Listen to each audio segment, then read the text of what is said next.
Thumbnail पाहून तुमच्या मनात जेवढा राग आलाय ना, तेवढाच राग माझ्याही मनात आलाय।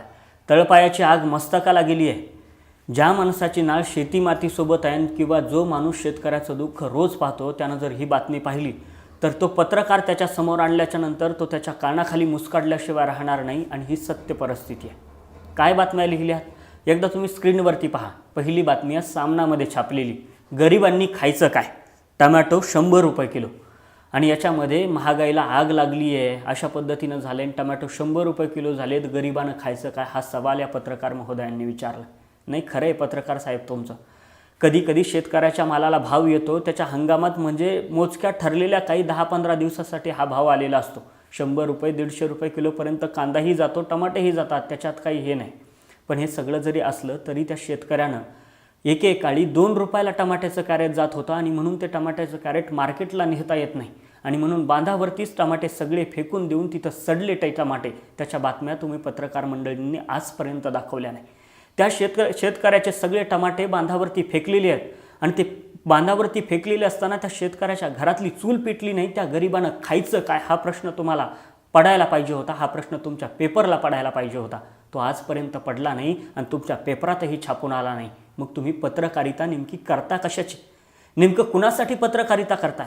थकलेल्या शेतकऱ्याची दुबळी बाजू आहे, ती दुबळी बाजू तुम्ही ताकदीनं रेटायला पाहिजे, त्याला न्याय मिळवून द्यायला पाहिजे। तुमची लेखणी शेतकऱ्याच्या हितासाठी चालायला पाहिजे। तुमची लेखणी कुणासाठी चालते, कुणासाठी तुम्ही तुमची लेखणी चालवतायत? तुम्ही तुमचंच खरं तर आत्मपरीक्षण करायची गरज आहे। ही फक्त एकच बातमी नाही तर दुसरी बातमी सुद्धा माझ्याजवळ आली होती। ही लोकमतमध्ये छापलेली बातमी आहे। टोमॅटो, कोबी, भेंडी परवडेना, मग आता पोराला शाळेच्या डब्यात काय देणार, अशा पद्धतीची एक बातमी लोकमतनं केलेली। तुम्हाला स्क्रीनवरती बातमी दिसत असेल की शाळेत टाकलेल्या पोराला डब्यामध्ये काय द्यायचं, कारण की भाज्या महाग झाल्यात, टोमॅटो महाग झाल्यात, कोबी भेंडी हे सगळं महाग झालं आणि काय द्यायचं?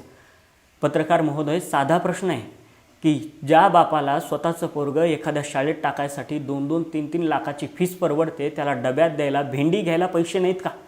किंवा ती भेंडी घेणं त्याला परवडत नाही का 10-20 रुपयाची? आधीच शेतकऱ्याच्या मालाला भाव नाही, तो ओरडतोय, बोंबलतोय, थकलेला आहे, फिसलेला आहे, पैसा नाही, आर्थिकदृष्ट्या हतबल झालेला आहे। त्याचं दुःख मांडायला तुमच्या पेपरात जागा नाही। आणि पत्रकार महोदय, तुमच्या पेपराला किती जरी पुरवण्या लावल्या ना तरी शेतकऱ्याचं दुःख मांडता येणार नाही, एवढा दुःखाचा डोंगर त्याच्यासमोर उभा आहे। आणि ते सगळं असताना त्याच्या विरोधात बातम्या छापल्या जात आहेत। या बातमी छापणाऱ्या पत्रकार महोदयांना मला विचारायचं आहे, तुमचाही बाप शेती करत असेलच ना?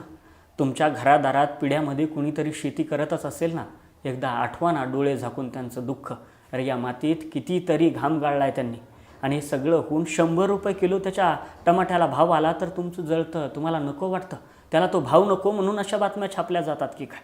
खरं तर ही बातमी कुणाच्या झोनमध्ये छापली आहे तुम्ही तुमचं आत्मपरीक्षण करायची गरज आहे। आणि सगळ्या पत्रकार मंडळींना मला नाव ठेवायचं नाही, कितीतरी पत्रकार मंडळी आहेत जी शेतकऱ्याची बाजू मांडतायत, रोखठोकपणे मांडतायत,